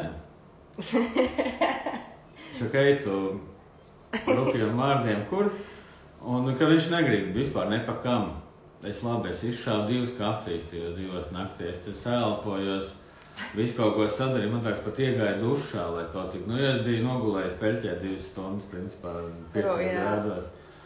Es atkačāju sevi, es uzstimulēju sevi, cik vien varēju, ietriec kafiju, cik vien varēju apēt cukuru, cik vien varēju, sagatavojos un gāju. Kamēr bija jāiet, es pa ceļiem sāku mikt ciet jau, jo 5 kilometri naktī caur mežu ir tāds interesants. Un tajā visā es sapratu, ka es vispār neklausos savā ķermenī. Lai gan tu pat jau sāki dzirdēt. Es jau sāku dzirdēt, jā, bet man vajag to mašīnu dabūt, jo Aigai ir jābrauc no rīta. Manam ķermenim ir nospļauties, vai Aigai kaut kur jābrauc vai nav. Varbūt viņa vispār nav jābrauc, tāpēc tā mašīna ir norekusies. Viņa mēģina izdarīt to, kas ir pret viņas gribu patiesībā. Un es eju un es domāju, saprotu, ka es tik daudz lietas daru pret savu gribu. Es pat neklausos savā ķermenī, vai viņš grib iet uz mežu vai negrib. Es pasaku, viņam vajag un tu iesi. Viņš saka, es nespēju, man nav spēka. Pofīgi, ietrieksim cukuru, kafiju un tu iesi. Un es atceros, ka es savu dzīvi, es esmu ļoti daudz dzēris tos enerģijas dzērienus. Es esmu strādājis pat 3-4 diennaktīm, neguļot šovbiznesā un tā. Un es saprotu, ka es savu ķermeni vispār nekad šajā dzīvē neesmu klausījies, neesmu respektējis, neesmu cienījis, neesmu viņam pat paldies pateicis. Un varbūt 2 reizes mūžā es aizgājis uz masāžu. Un sanāk, ka es to savu ķermeni esmu visu mūžu apbižojis, visu mūžu izmantojis, traumējis. Un tagad es gaidu, ka viņš būs vesels. Viņš vienkārši atsakās no manis. Viņš būtu gatavs, ja viņam būtu iespēja, viņš uzrakstīt atlūgumu un aiziet. Es nezinu, kur pameklēt citu saimnieku. Un tas kā piemērs par to, ka tad, kad šī informācija mums sāk nākt apzinātībā, kāpēc mēs vispār slimojam, kāpēc Ancim sāp rokas vai kādam, vai pleci vai vēl kaut kas, tad, kad caur elpu tā informācija nāk apzinātībā, kur Ancim tiek piespēlēts situācija dzīvē, kur viņš sāk reāli pamanīt, ka viņš principā ignorē pilnībā savu ķermeni. Protams, ka tas ir solis uz priekšu. Tas jau nekas, ka viņš aizgāja. Viņš to mašīnu izraka un es no rīta braucu pie zobārsta. Es vienkārši brīdījos par to, ka tas vispār iespējams, jo man likās, tas ir nereāli. Bet viņš caur to nonāca soli uz priekšu, ka viņš saprata, ka viņš vispār ignorē, un tas ir process, kas notiek praksē. Nu, tā kā, kad nevienmēr ir tā, kad mēs ejam praksē, un principā tā ir ļoti reti, un viss dzīve izmainās, un viss ir rožaini. Nē, mīļie, mums ir jāizdzīvo tas, ko mēs sevi esam nobloķējuši. Šajā gadījumā Antis ir nobloķējis to, ka viņš klausās savā ķermenī, un viņu dzīve ved pa to taciņu, lai viņš to ieraudzītu, ienest apzinātībā, un tad tas ir gatavs izmainīties. Tā ir tā saucamā integrācija. Tas ir tas, kad mēs izdzīvojam apspiesto. Kad viņš iespējams pārdzīvoja par to, ka viņš savu ķermeni neklausās, bet viņam ir jāiet. Nu, es visu ceļu runāju, es lūdzu viņam piedošanu, kad es nevaru šoreiz savādāk. Jā, bet atgriežoties pie jautājuma, tātad pirmais jautājums bija, kā rast drošības sajūtu, lai neslimotu. To it kā Ants tu atbildēji, bet zin kā par to drošības sajūtu, Līna, ir tā, ka tad, kad mēs sākam izmantot savu elpu, mēs balansējam savus nervu sistēmas un mūsu autonomā nervu sistēma, varētu teikt tā, ieiet šajā tādā ventrāla vagala stāvoklī, kas nozīmē, ka mēs esam klātesoši un šī drošība mums iekšēji aug pašiem par sevi. Un mēs caur elpu mēs nonākam līdzsvarā, un līdzsvarā ir tā drošības sajūta. Jā, drošības sajūta nav tad, kad mēs esam izbalansētā nervu sistēmā, kas principā mums ir, nu, ja godīgi, mums katram tas ir dienā, kad mēs esam pilnīgi izregulēti. Ka mēs esam, mūsos ir daudz stresa un mūsu dzīve šobrīd ir ļoti informatīva, tik kolorīta, ka mūs rauj uz visām pusēm un mēs savā balansā, savā centrā esam ļoti, ļoti maz. Īstenībā jau tas, kas notiek pasaulē, kaut kādā ziņā ir Dieva plāns, Dieva mērķis mūs izkustināt no tā, kur mēs esam. Īstenībā tas, kas notiek, mēs redzam, ka tālāk dzīvot vairs tā kā līdz šim nav iespējams. Ja mums katru nedēļu tā kā dienas grafikā plānojās karš, bāds, vakcinēšana, vēl viss kaut kas, tad stress ir milzīgs un viņš paliks aizvien lielāks. Un tāds ir Dieva mērķis, plāns mūs novest līdz tam, ka mēs nespējam vairs dzīvot šādās programmās.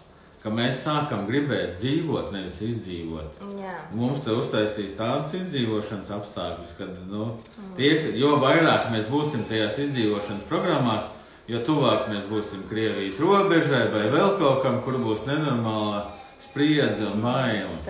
Stress, jā. Tā kā, bet tā kā esot tajā līdzsvarā, viens mēs, jau mums nav tās, kas tur bija dusmas jau, vai par ko mēs, drošības sajūta. Jā, mums vairs nav tā nedrošība tik liela, bet katru reizi, kad mēs integrējam kaut kādu nedrošību par kaut ko, un es esmu integrējis, teiksim, to, ka nav droši būt veselam, tad manī jau tā drošā telpa paliek aizvien lielāka. Caur katru integrēto lietu viņa paliek aizvien lielāka.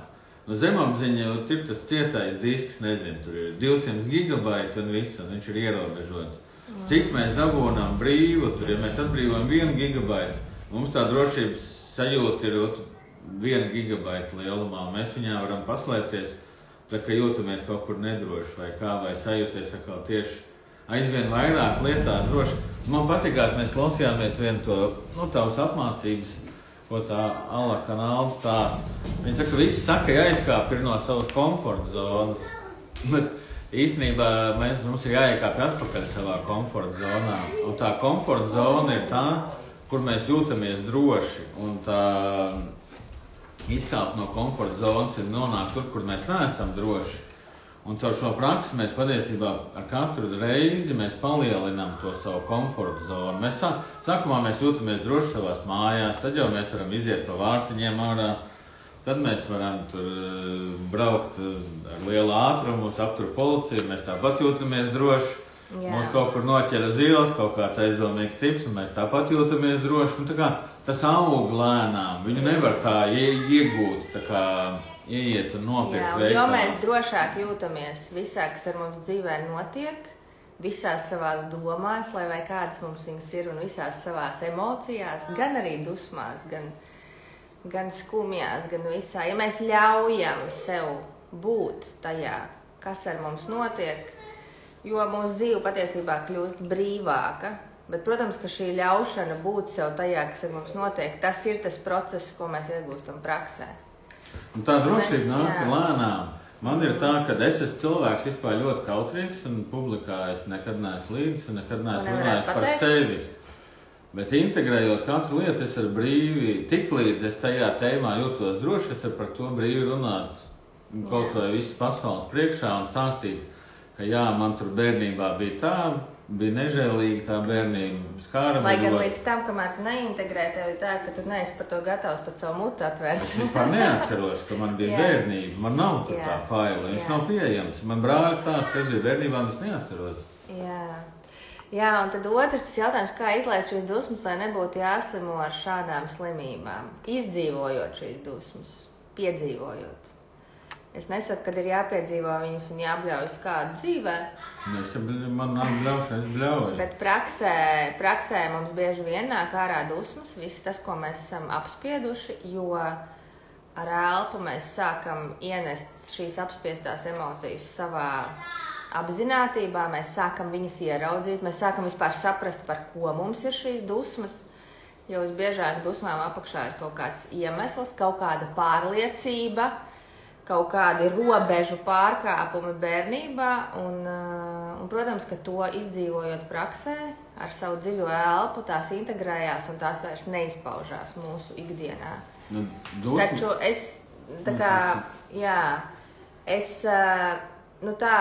tas, ko es arī kaut kad skatījos un domāju vienu dienu, kad es nevaru ieteikt ar prātu nevienu vingrinājumu jums, ko darīt. No sērijas pamaniet viņas un tad cenšaties būt viņās. Tas nestrādā. Tas strādā 1-2 reizes, jā.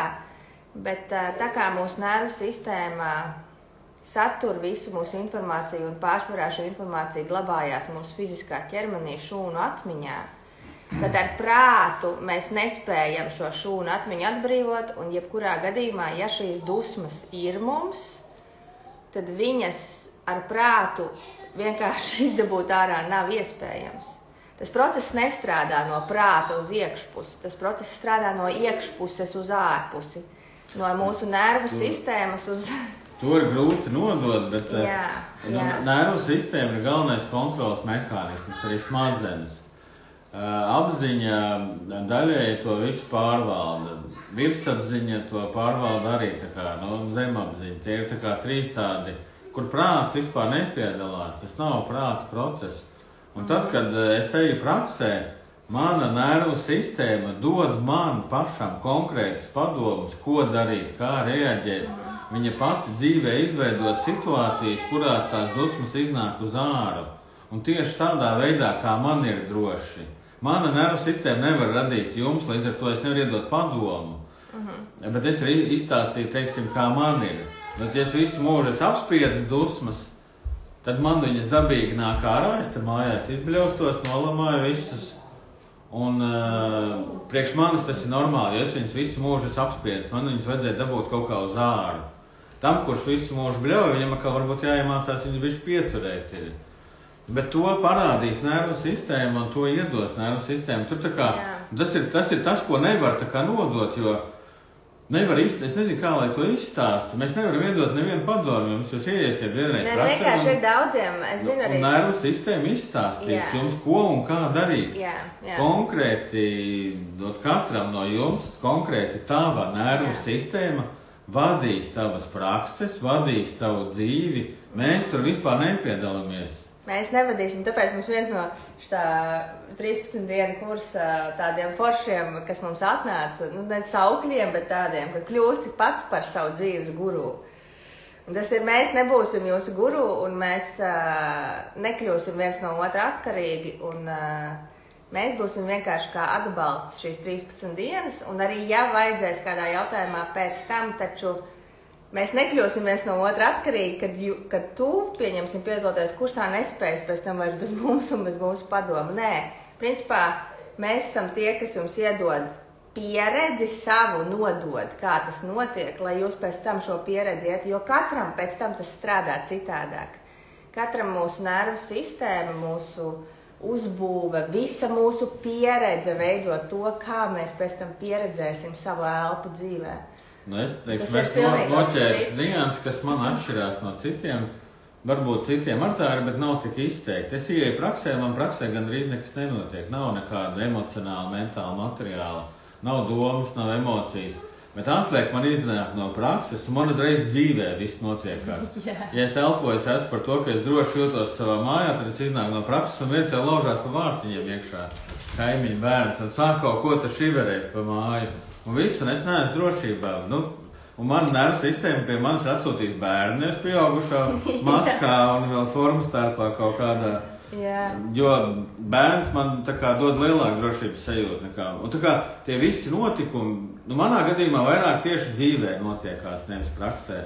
Bet tas viss notiek tā kā, es to rādu sev, bet ne ar tādu, to operatīvu apziņu vai operatīvu atmiņu. Es tā kā nesaprotu, kā tas rodās. Un pēc tam ejot, es tā kā tādā, plūsmā tas process nāk, tā kā idejas, kā ko risināt, nāk sapratni, kāpēc tie notikumi tā veidojās. Tā kā pa mazām puzles gabaliņām caur to praksi nāk tā informācija, kā tad, ko tālāk. Un nāk tā drošības sajūta lielāka, nāk pārliecība, ticība. Tā kā es beidzot sāku atgūt to savu centru, un viņš tā kā tāds kristāliņš ar katru praksi tur pievienojās pa atomiņiem un aug tas stabilais kodols. Šobrīd ir tā, ka līdz tai praksē man kodola nebija. Atlika notikt vienam notikumam, triggers, un mani vienkārši izbliez uz 2-3 mēnešiem, es biju dārzenis. Jo es nezināju, kā tālāk dzīvot. Tad tagad ir tā, ka tie notikumi, viņi ved katrs uz priekšu. Jā, tāpēc, ka tu vairs uz viņiem neskaties kā uz to, ka tev kaut kas neiet, bet tu jau saproti, kāpēc tā notiek. Tu saproti, ka tavs nodoms patiesībā atpakaļ bija dzirdēt savu ķermeni, tā tad mašīna iestiga, tā tad tu sāc pamanīt, ka tu nedzirdēji savu ķermeni, un tas viss kā process, kā solīts, kā krellīti pa krellītei varās. Un interesanti, ka īstenībā tas jau mums notiek tajā dzīvē. Mums jau tie nodomi ir neapzināti. Ja mums trūks naudas, mums ir nodoms, ka mēs gribam dzīvot labi, lai tā nauda pietiek visam, kā vajag. Ja mums nav, mums visu laiku tie nodomi ir tajā neapzinātībā. Taču sākot elpot apzināti, tā kā atverot kaut kādu mazu to apziņas daļiņu, kur tur sāk augt, tā kā sēkliņa, tā apziņa plešās, viņi tā kā sāk to visu apstrādāt, sāk redzēt, sāk tu sāc ielaist sevī šo zemapziņu, to, ko tu līdz šim neredzēji. Un tas jau ir ļoti dziļš process. Jā, un tas, kas notikās neapzināti, tas sāk notikties apzināti. Es sāku redzēt, kāpēc es no rītiem ceļoties, pieņemsim, esmu dusmīgs. Kāpēc man nepatīk, ka tur kāds netīri karotīti nolicis šķīvi. Un tā kā es sāku redzēt un sāku apzināt to visu, tā kā... Tā realitāte varās vaļā citā līmenī. Pilnīgi citā. Un to nevar izstāst, to nevar tā kā nodot. Bet tu nepabeidz to, kad katram tā praksa notiek citādāk, un redz, Ants saka, viņš iet praksē, viņam nekā nav un pēc prakses, viņam dzīve piespēlē notikumus, tad man, pieņemsim, galīgi tā nav. Es ieju praksē, es izdzīvoju praksē ļoti daudz, un savukārt iznāk ārā, un man dzīve ir... tā kā kaut kas viņā mainās riktīgi, bet man nenāk tie notikumi uzreiz. Un suns ir gatavs mums bučot un apēst. Nevar saprast, viņai uzmanība pietrūkst. Un kā es te skatījos vienas meitenes video, kurai arī mazs kucons, ka viņi visu laiku baro ar kaut ko, lai viņš viņai liktu mieru. Tā kā ar kaut kādiem gardiem. Šitais arī suns īstenībā ļoti labs ar ko kupcēns tieši, ar ko ar tos patērnus tā kā iemācīties. Bet viņa plēš mantiņas kaut kādas, mūsu tur zeķis vai kuģības. Un mēs tā kā sapratām, viņa neatplēš, viņa tāds raksturs spītniec, ka viņa visu nelaidīs vaļā. Un tikai ar gardumu.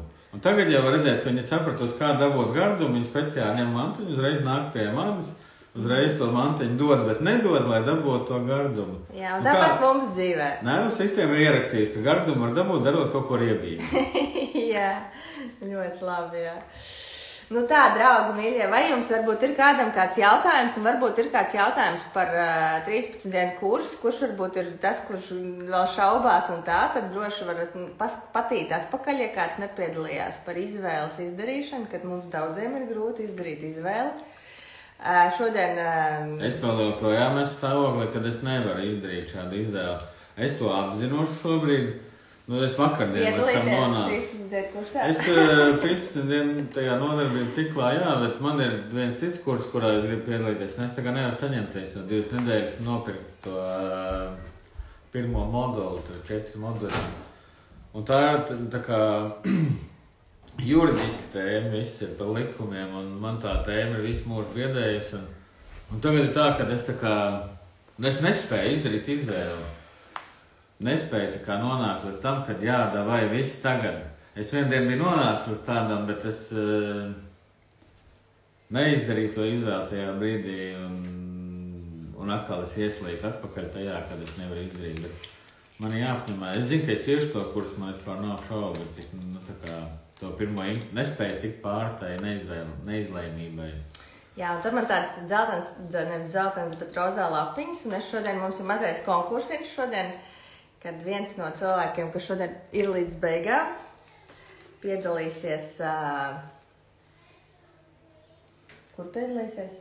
Izlozē vai? Jā, piedalīsies izlozē, kurā... Viņam būs iespēja tā kā saņemt iedrošinājumu piedalīties. Jā, un tā kā mēs izlozēsim vienu cilvēku, kurš vinēs 50% atlaidi uz mūsu kursu, kurš sākās rītdien. Ja kādam tas ir aktuāli, tad varbūt kāds dzird, lai nāk.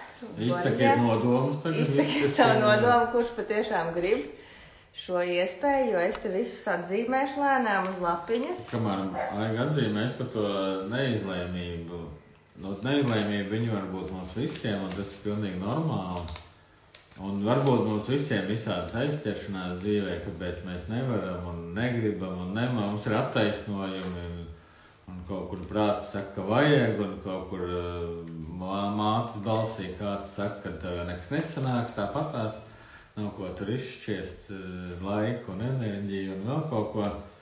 Bet mums ir vienmēr iespēja uzprasīt sev, kā tad es gribu justies šajā situācijā.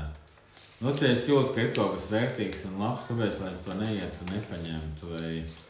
Vai ja es jūtu, ka kaut kas ir tā kā nevērtīgs un slikts un man kāds to piedāvā, kāpēc lai es nepateiktu nē vienkārši?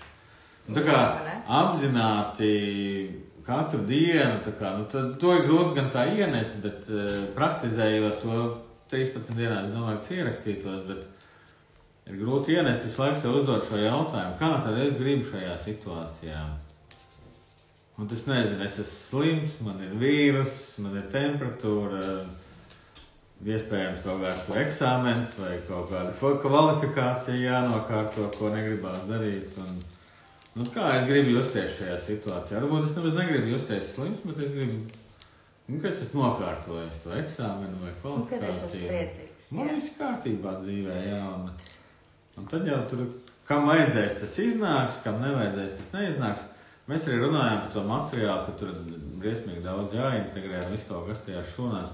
Bet ir tā, ka nervu sistēma viņa pati izlēma, cik daudz mēs integrēsim apzināti un cik neapzināti. Cik daudz mēs tā kā izdzīvosim bērnības tās situācijas, tā ir kā viņas tagad notiekās. Un cik daudz ir par cik daudz situācijām mēs vispār neuzzināsim, ka viņas tādas ir bijušas, jo nervu sistēma spēs to integrēt bez, tā kā ienešanas apzinātībā. Jā. Un kā nav tur, īstenībā nav no kā baidīties, jo tas ir process, kurš ir notiek. Mūsu nervu sistēma zina, cik tālu mums ir droši iet. Un ja mums ir droši ēst pa vienam graudiņam, tad mēs ēdīsim tā kā putniņi pa vienam graudiņam tik ilgi, kamēr varēs ēst 2 graudus. Nervu sistēma nepieļaus to, kad mums uzcelsies kaut kāds materiāls, kas ir smagāks, grūtāks, nekā mēs spējam tajā brīdī integrēt, vai... Jā, katrā ziņā es nezinu, vai mums sanāk nodot šīs prakses tā kā vērtīgumu, un man liekas, ka varbūt ir kaut kas vērtīgāks, saikne ar sevi, ar savu ķermeni un ar nervu sistēmu. Manā skatījumā tas ir pats vērtīgākais.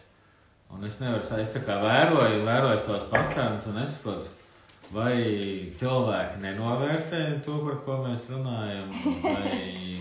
Jā, labs. Nē, tas ir arī mans patērns. Es nekad neesmu šajā dzīvē novērtēts. Es vienmēr esmu bijis brāķis, kuram nekas nesanāk. Jā. Un tad vai nu cilvēki nenovērtē, vai nu mēs neesam izstāstījuši, kā tas viss darbojās, un cilvēki To ir grūti nodot. Vai tiešām cilvēki, tā kā viņiem neinteresē nekas jauns? Rekomendāta glāzīta ar lapiņām. Bet jā, es gribēju teikt, ka man ir bišķiņi, tā kā, es brīnos, ka es bišķiņi, es nezinu, kā vīlies vai kā, ka tā interese no cilvēkiem ir, 100 vai 1000 vai miljonus reizes mazāk nekā es domāju, ka tādām vērtīgām lietām vajadzētu būt. Bet, labi, es izvēlšu, man jāizvēl tas, kuram ir... Kuram visvairāk vajag. Kuram visvairāk, kāds vajag? Kurš visvairāk grib? Kurš visvairāk grib? Varbūt kuram vajag, kāda tā programma tur ir, es nezinu. Labi, es vienu paņemšu. Tur ir ievēru, vai es to neizvēlu. Lasi tu, savu roku rakstu. Jā, es lasīšu. Mēģināšu lasīt. Jā, Ilva Rumbeniece mums ir. Ilva, es skatos, ka tu mums esi pievienojusies šai lapai tikai šodien. Tu esi pilnīgi jauns cilvēks, kas ir ienācis, kaut gan es pēc vārdu uzvārdu tevi zinu un pazīstu. Jā, apsveicam. Jā, apsveic Ilva. Jā, kur te ir, rekur? Jā, nezinu, vai jūs redzat, bet ir. Ir Ilva, jā. Ir iespēja par pusi no nodarbību vērtības piedalīties. Jā, piestartēt. 13 dienu nodarbību ciklā, kurš man liekas, ka visiem tiem, kas piedalīsies, būs līdz šim vērtīgākais tāds dzīves notikums, vislabākā dzīves pieredze, vislielākais ieguvums. Nekas labāks ar jums līdz šim nav noticies, es tā domāju. Tā vismaz man bija. Varbūt, ka ir vēl kaut kas labāks, bet, ja ir vēl kaut kas labāks, tad vismaz atnākiet, pasakiet, un tad es arī gribu pamēģināt. Jā, tā kā Ilva, tu vari ar mums sazināties vai nu privāti, vai jā, es nezinu, vai šeit Instagramā, vai uz e-pastu, vai kaut kā. Jā, atradīsim viens otru kontaktus, lai sazinātos, ja tev šis viss interesē. Ja tev ir tā... Kā var neinteresēt? Nē, tu tā runā, kādam tas neinteresē. Es, piemēram, neredzu tādu cilvēku, kuram šis nav noderīgs. Jā, varbūt, ka nav gatavi, kad ir tik daudz tie patērni programmas, kad ir baila tajā visā iet. Bet, savādāk dzīvi sakārtot nebūs iespējams. Mēs nevaram apiet savas radītās programmas. Jā. Mēs varam apiet sistēmas radītās programmas, datoru radītās programmas, jebko, bet savas radītās programmas mēs nevaram. Mēs šobrīd dzīvojam tādu dzīvi, kādu mēs esam radījuši. Ir jāuzņemās tā atbildība, ka tā tas ir. Ir pakaļā vai kā ir, vienalga kā ir tā kā ir. Tas ir izejas punkts. Nepieņemot to tālāk, nekur nevar aiziet. Un nonāk, tā kā integrējot tās programmas, kuras veido mūsu dzīvi, izmainot viņas, apzinoties viņas, mēs varam tikai padarīt to dzīvi labāk. Mēs nesāksim dzīvot, kamēr mēs neatbrīvosimies no izdzīvošanas. Ja manī ir bail izdarīt izvēli, tad tā jau ir izdzīvošanas programma. Es izdaru izvēli caur izdzīvošanas prizmu. Bet kurā versijā man ir lielāka iespēja izdzīvot? Izejot no mājas vai neizejot? Protams, ka neizejot. Tas ir jautājums. Tāpēc es pusgadu jau neeju ārā no mājas, jo drošāk ir mājā nekā ārpus mājas. Lāsta, ka var uzkrist vēl kaut kas. Es visas izvēles dzīvē izdaru caur to izdzīvošanas prizmu. Nav tā, ka es dzīvoju jau. Es eju to ceļu. Es redzu, kā aizvien vairāk tēmās man ienāk tas dzīves prieks, tas kaut kāds vieglums. Mums attiecības bija kādas pirms 2 gadiem. Mums tā kā labas attiecības, bet mēs diezgan bieži mums katram tur kaut kas saklikšķēja, kaut kādu triggeru un gāja pa gaisu. Tagad ir tā, ka mēs 10 minūtes viens uz otru bļaujam, tad izejam tā kā 2 minūšu pauzīt un tad runājam par to, kas iznāca uz āru. Jā, tā kā visas dzīves sfēras lēnām kārtojās, uzlabojās un mēs sākam... Es neredzu tā kā citu iespēju. Jūs varat domāt, ka ir tā vai šitā, varat domāt, ka es tur iedomīgs vai kā, tad es tiešām neredzu. Ja mēs neizmainām savas programmas, kuras mēs paši esam, mūsu dzīvē nemainīsies pilnīgi nekas. Un es esmu gājis visādas prakses, tur meditācijas, visu kaut ko. Tas viss ir vedis, tā kā gājis uz priekšu. Bet es varu teikt, ka 15 gadu laikā es esmu izdarījis tikpat daudz, cik, 15 praksēs.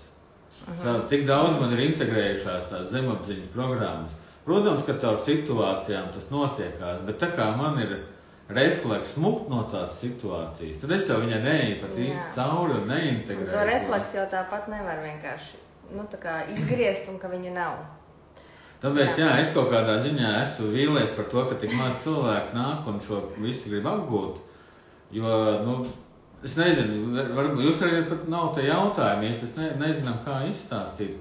Bet tas ir kaut kas, ko, ir jau arī daudz praktizētāji, kas ir gan nākuši praktizēt, un jau nav uzķēruši līdz galam un ir nolikuši to malā. Bet ir arī ļoti daudz praktizētāji, kas praktizē. Jā, izrādās, mums ir viens puisis, tagad bija uz individuāla konsultācija, un viņš bija uz vienu kursu kaut kad pašā sākumā, un izrādās, viņš katru dienu 45 minūtes jau elpo, un man bija tas tāds brīnums un tāds, un viņš man nav vispār sazinājies, un mēs atkal satiekamies pēc vairāk kā gada, un viss notiek. Un ir cilvēki, kuriem pavarās tā, kad viņi aiziet, tā kā, nezinu, ārgaitas vilcienu. Jā, ir tādi, jā. Tā kā visiem, katram ir dažādi. Vai šī tēma nav izprasta un uzķerta, vai aiziet tā, kad tikai redz zibošas pēdas un tā kā, ja jums gribās kaut ko dzīvē mainīt, tad droši.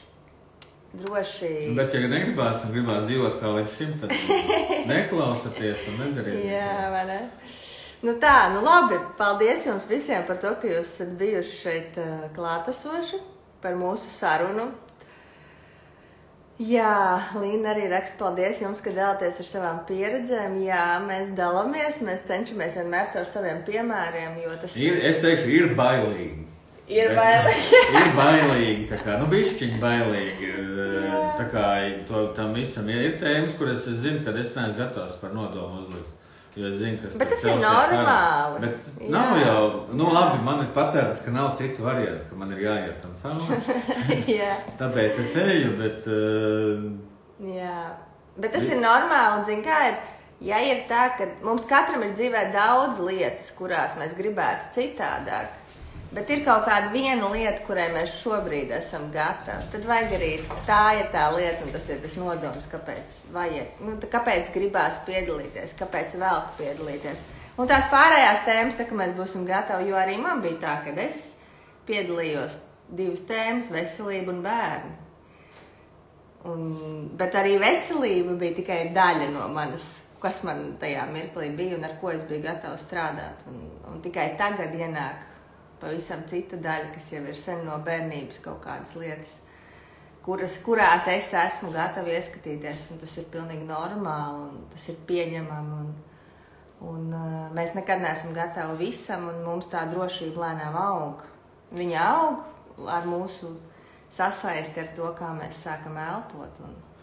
Katrā ziņā es jums visiem, es beigšu, un es pateikšu, ka mana dzīve, kopš es eju šitajā visā, kopš man šī praksa ir kā dzīvesveids, ir pārvērtusies no kāda 80. bija tā melnbaltā televīzija. Jā, uz krāsaino. Nē, uz krāsaino, uz tādu 3D kino. Tas jau vēl krutāk ir. Kad es tā kā katrā notikumā redzu to savu dievišķo pirmsākumu, kā es esmu radījis, kā es esmu ielas, kā es esmu baidījies no kaut kā, kā es esmu būvējis to mūri apkārt, to drošo. Un tas viss ir tik interesanti, un katrā situācijā es viņu vēroju, viņi sadalās tā kā pikseļos pilnīgi. Un tā kā ieraudzīt, kā es esmu to visu radījis, līdz detaļām, līdz niansēm. Un teiksim, ir laivas tagad, un mums katrs laivas ir gandrīz vienāds. Bērniem sākās kaut kāds stress, suņi, kaķi, vienmēr ir kurjeris, nezinu, kāpēc tieši laiva laikā. Tā kā var redzēt, ka tas ir patērns, ka tā ir programma, kā tas viss notiksies. Un tad ir interesanti vērot, ko es esmu nodomājis, kāpēc tā programma ir radusies tāda vai tāda. Tas nav tik ļoti ar prātu, protams, kā tas izskatās no malas. Bet visinteresantākais ir vērot patiesībā tie wow momenti, ir tie momenti, kad tu saproti, kad pirms 8 mēnešiem mēs gājām laivā, un patērns bija šāds, tāds kāds viņš ir arī šodien. Un šodien notiek tas pats, kas notiek pirms 8 mēnešiem, bet es kā Aiga reaģēju uz to visu. Nevis aiz to, ka ak, Dievs, bērni bļauj, suns lec, kas notiek, kurjeris, un ka tu esi pilnībā stresā. Bet, ka tev notiek viss tas, kas notiek, bet tu esi pilnīgā iekšējā mierā, jo tu zini, ka tas jau ar laiku, bet pašā sākumā ir tā, ka tu esi tajā pašā pilnīgā stresā, tu uzvedies tā kā vienmēr, bet tu apzināti redzi, tu tā kā ir tas modrais. Nu, tā kā es gāju ar to savu ķermeni uz to mašīnu celt ārā. Ar savu ķermeni. es dzirdu, ko saka mans ķermenis, ka viņš saka pilnīgi nē, un viņš pat nav gatavs nekur iet, viņš ir gatavs. Nu, es tā kā apzinos to, jo visas citas reizes es gāju, un es pat neesmu dzirdējis. Man ir tā kā aizver muti, nerunā, tur es tevi neklausos, tu esi tikai ķermenis, un tev ir man jākalpo. Jā. Un tagad es redzu, un tās pirmās reizes, kad mēs turpinām darīt kā līdz šim, bet jau apzinā, es redzu, ka tas. Un tad jau tas aiziet nākošajā reizē, tas jau daru kaut kādas lietas savādāk, aiznākošajā savādāk, un pēc tam tas izgaist. Un pēc tam tas ir tā, vienā mirklī, kad tu saproti, ka tev būs kaut kur jāiet, tavs ķermenis saka nē, un tu viņu pilnībā respektēs. Jo tu jau būsi izgājis caur tam, ka tu viņā neesi klausījies, ka tu viņu esi dzirdējis, bet neesi ņēmis vērā. Nu, tas viss ir process, jā.